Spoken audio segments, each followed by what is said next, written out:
Tens of thousands of people are returning to northern Gaza as the ceasefire between Israel and Hamas holds. Many Palestinians are returning to a home in ruins, as many areas of the Strip have been reduced to rubble. With fires burning for warmth, Gazans waited through the night as mediators worked to resolve an issue that had threatened the ceasefire over the weekend.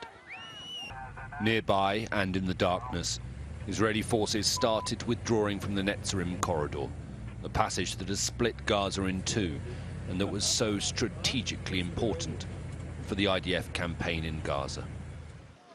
As the sun rose and with Israeli soldiers gone, hundreds of thousands on foot and carrying what they can were finally able to move freely north for the first time in almost a year. They looked exhausted but hopeful.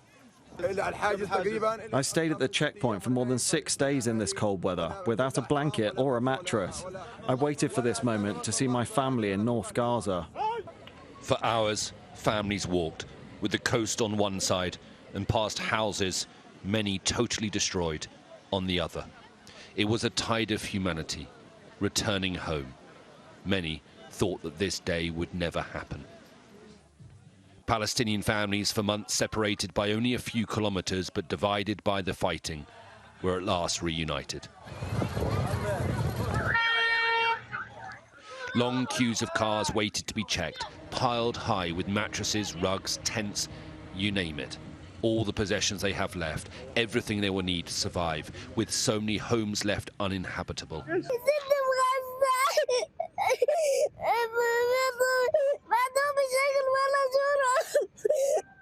I want my grandmother, this girl cries.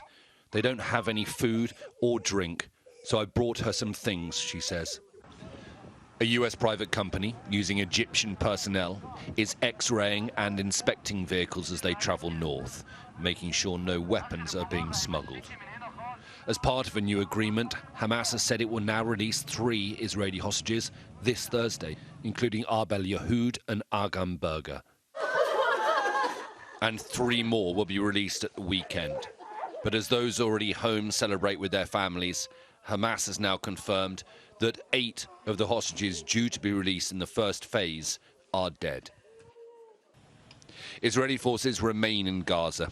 Tanks can be seen in the distance. But this is an extraordinary moment in the war and a significant moment for the ceasefire.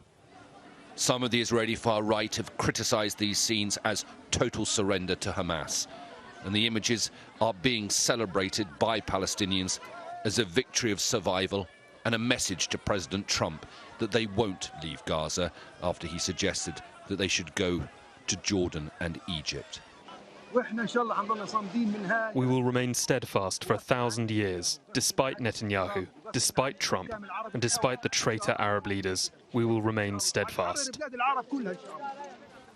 The truce is little more than a week old, and it remains extremely fragile. But now that they have partially pulled back and Gazans are returning home, it'll be much harder for Israel to return to fighting.